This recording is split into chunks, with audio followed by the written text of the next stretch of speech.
अब मुझे क्या पढ़ाना है? मुझे केवल एक चीज बची हुई है एज अ कॉन्सेप्ट यहां पर, complementary events.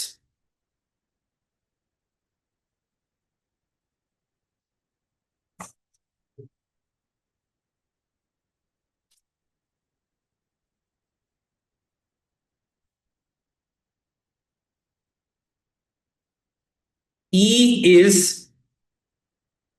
any event, then its complementary event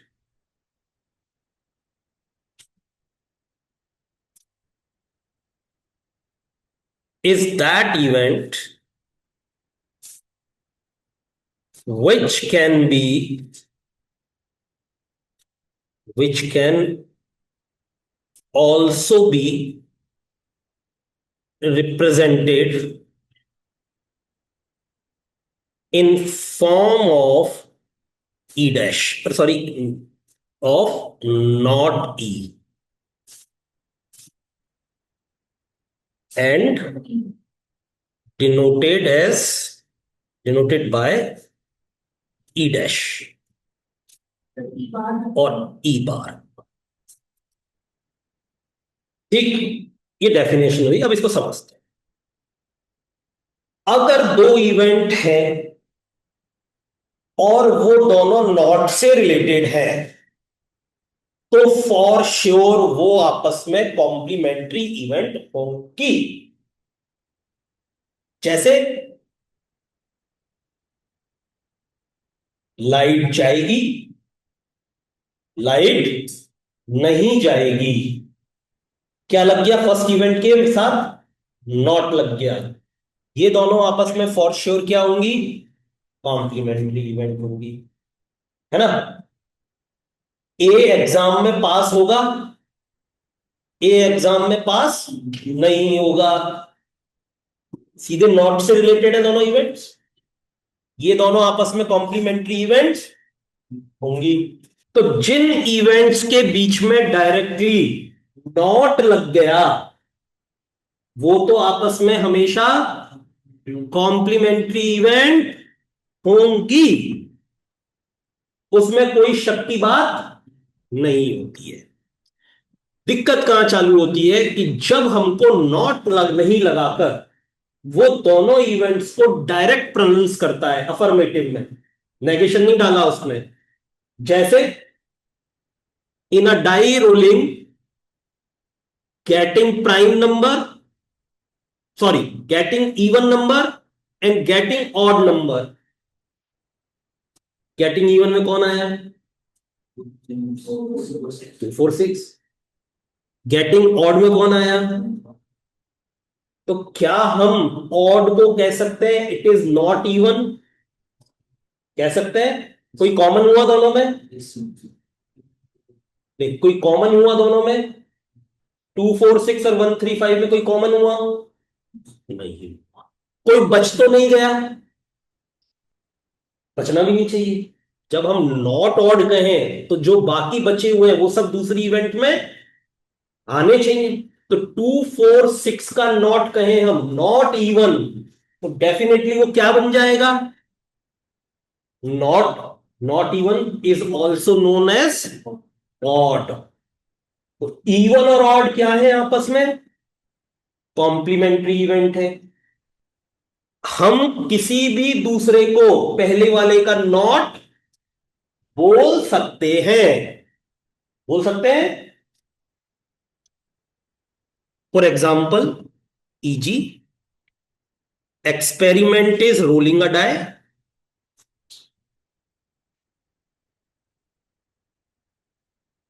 Event 1 is getting even. E2 is getting odd. क्या मैं गेटिंग इवन को नॉट गेटिंग ऑड कह सकता हूं? अगर कह सकता हूं, ये कह सकता हूं मैं, तो ये दोनों आपस में क्या हो गई? कॉम्प्लीमेंट्री इवेंट हो गई। क्या मैं गेटिंग ऑड को नॉट गेटिंग इवन कह सकता हूं? हाँ कह सकता हूं। इसलिए इवन और ऑड,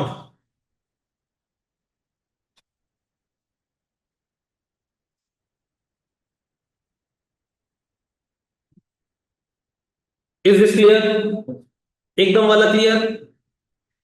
अब मैं E3 डिस्क्राइब करता हूं, गेटिंग प्राइम,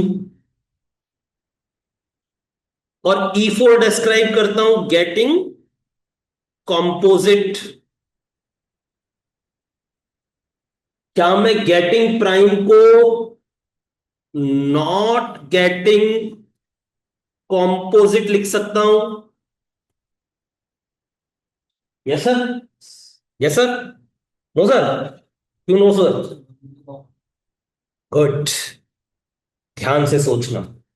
कॉम्पोजिट में कौन कौन से रिजल्ट्स आते हैं? प्राइम में कौन कौन आते हैं? तो सोच के देखो, नॉट गेटिंग कंपोजिट में कौन आएंगे? जो कंपोजिट नहीं है वो क्या क्या आएंगे? यानी 4 और 6 हटा दो। नॉट कंपोजिट मतलब कंपोजिट को हटाओ। क्या आएंगे? 1 2 3 5। ये दोनों सेम है क्या? नहीं है सेम। इसलिए हम गेटिंग प्राइम को क्या नहीं बोल सकते? नॉट गेटिंग कंपोजिट नहीं बोल सकते। इसलिए ये दोनों इवेंट आपस में कॉम्प्लीमेंट्री नहीं है। Prime and composite are not complementary events. Is this एकदम क्लियर? Yes sir. ठीक है। इसका सबसे मस्त क्वेश्चन बनता है विन और लॉस पे। किस पर? विन एंड लॉस पर। किसमें विन और लॉस? किसी गेम के मैच में विन और लॉस। ठीक। Question, if probability of A to win a tennis match is 0.6, then what is the probability that A loses the match? 0.4। 0.4। क्यों? अभी मैं उस चीज पे तो आया नहीं। अच्छा, अब वो तो मैंने लिखवाया ही नहीं। ओहो, यहां पर इंसर्शन आना था। If two events are complementary events, then sum of their probabilities is 1. That is, probability of E plus probability of E bar is equals to 1. ये ऊपर रह गया, बॉक्स में डाल लो इसको। हाँ जी, ये समझ में आ गया। अगर ये पक्का पता है हमको कि दो इवेंट कॉम्प्लीमेंट्री है, तो उनकी प्रोबेबिलिटीज का सम 1 होगा। और उसमें से अगर एक पता है तो दूसरी कैसे निकल सकती है? 1 में से माइनस करके। ठीक बात है। पर सबसे पहले हमको क्या चेक करना पड़ता है कि वो प्रोबेबिलिटीज, सबसे पहले हमें क्या चेक करना पड़ता है कि वो इवेंट्स, श्योरिटी कब होती है कि दो गिवन इवेंट कॉम्प्लीमेंट्री होंगी ही होंगी? जब वो नॉट में लिखी हुई होंगी। क्या यहां नॉट में लिखी हुई थी?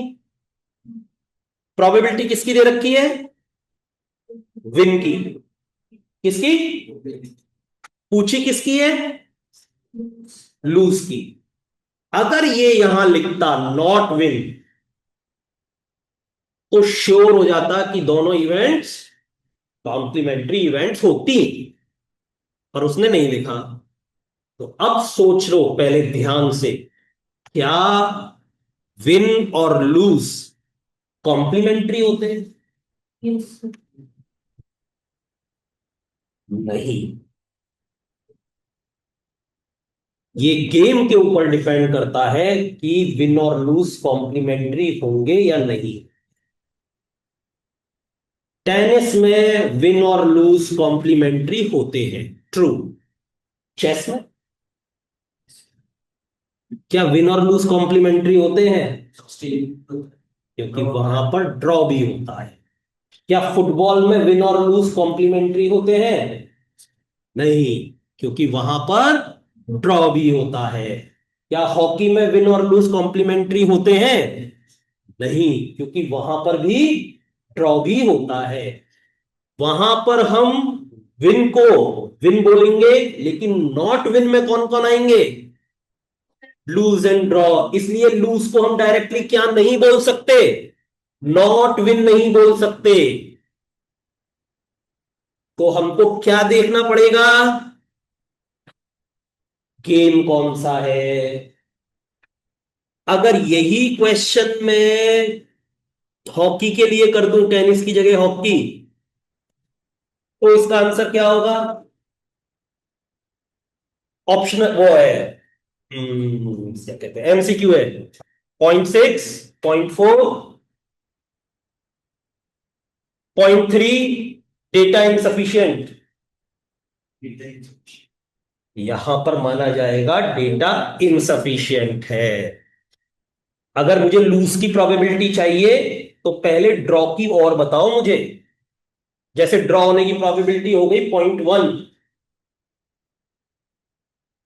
0.6 जीतने की, 0.1 ड्रॉ की। तो अब मैं बता सकता हूं कि लूज की प्रोबेबिलिटी कितनी होगी? 0.3। 1 में से बाकी दोनों माइनस होंगे। क्लियर है? विराट, समझ में आया बेटा? श्योर। तो अगर इवेंट्स नॉट के थ्रू कनेक्टेड हैं, तो हमको चिंता करने की जरूरत है ही नहीं। They are always.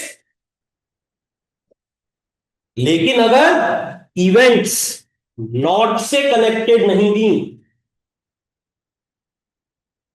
ध्यान से सोचना है, क्या गिवन इवेंट और आस्ट इवेंट में हम नॉट से कनेक्ट कर सकते हैं बाद वाली को?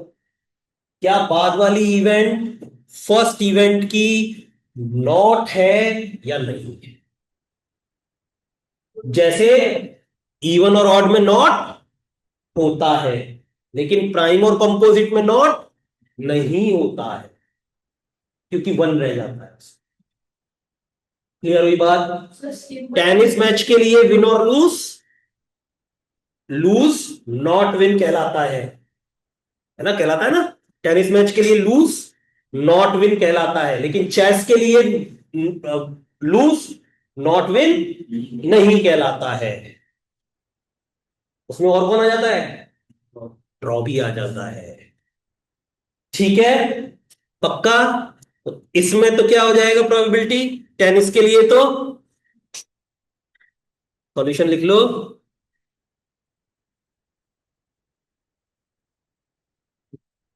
For a tennis match, win and lose are complementary events. So probability of loss is equals to 1 minus probability of win,